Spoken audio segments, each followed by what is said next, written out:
How are you doing today? I'm good. Great. You just got off tour with OTEP. How did that go? It went well. The OTEP audience is a little bit different from our audience, so you have to be a little bit more convincing.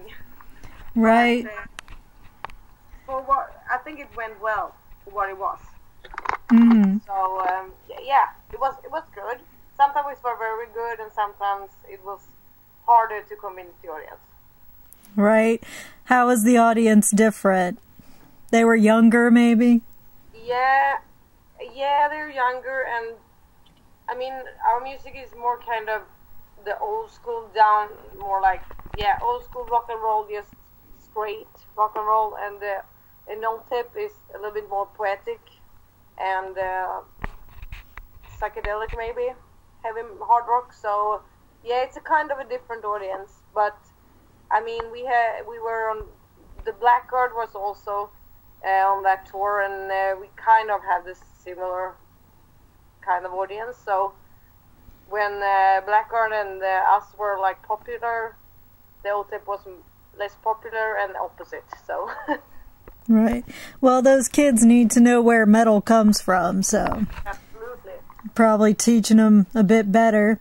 And soon you'll be going on tour with UDO, which of course Udo Dirkschneider is from Accept, which is an old band. So are you excited about that tour? Yeah, very excited, because I think that his audience, I know that his audience like the same, that would like our music. So and we have fans in Germany and Scandinavia, so I think it's going to be a very good tour. Great. And earlier this year, you went and did the Hottest Chicks in Hard Rock tour. So, how was it playing on a tour where it was about you specifically and your looks? I didn't feel that so much. It felt like a regular tour, and it was a very good tour. That tour was more the kind of audience that suited us, even though the other bands were more heavier than us. It seems like that audience liked us better than OTEP's audience. Right. So it was a very good tour, and the other bands were also very nice. And maybe, there were more males at in that tour. The audience was more male at that tour than the OTEP tour, of course.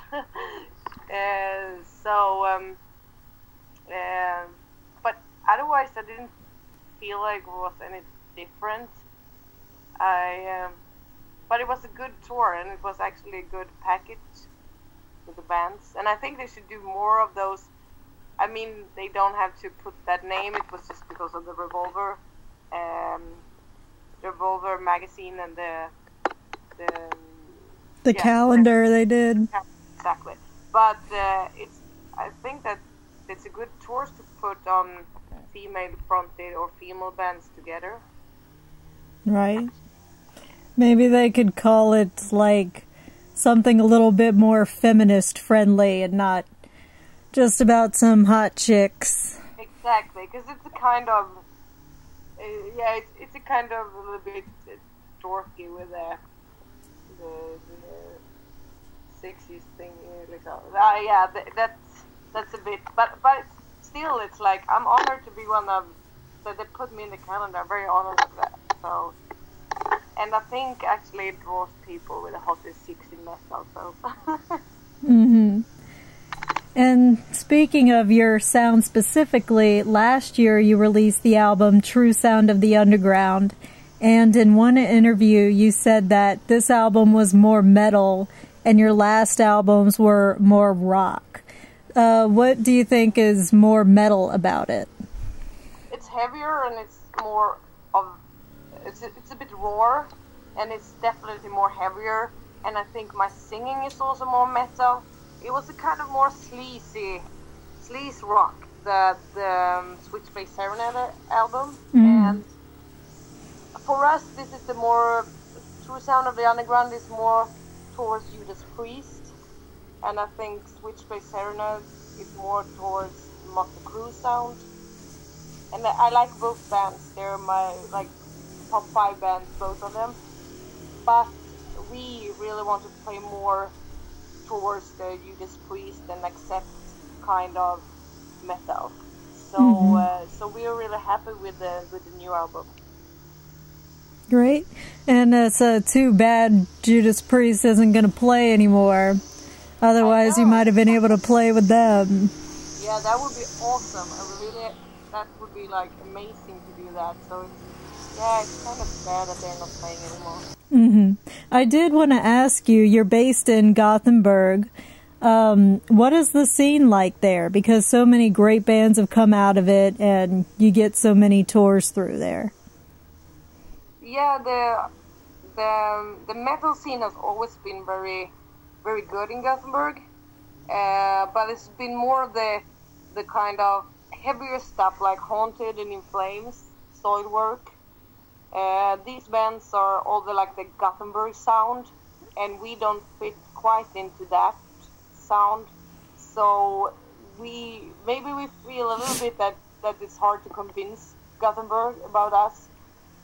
In Stockholm is more of the sleaze and glam town. In Gothenburg is more of the heavier sound. But and I think we are something in between. So if we're happy, both cities likes us. I think so. Right. Do you like the Gothenburg bands? Yes, I do. I really like Soilwork. It's one of my favorite bands. Great. I guess back to the not genre, but sound questions. Do you want to continue in this heavier metal direction, or do you want to maybe jump back and forth or vary your sound? No, we're going to continue in this one, and I think we're going to get even more heavier, because we like the kind of energy and the rawness and that Judas Priest and bands like Pantera delivered, and that's what we're trying to wake up again, but maybe with a little bit more modern sound. So we're gonna go for even more kind of heavier, but yeah, in the same path as True Sound of the Underground, definitely. Great. Do you have any plans for a new album yet? Yes, we have. We're going to try to start writing songs now when we have a bit time off, and in between the two tours with Udo, we're going to continue writing songs, and the plan is to record in March, so I hope we're going to do that. That's the plan, to record in March and then release the album next year. Is there anything else you would like to say? Well, come and see us, because we are a live band. So if we come to a town close to you or something, come and see us, because we live for the live appearance, for playing live. That's what we live for. That's what we want to do all the time. And I think you can really feel that when you see us live.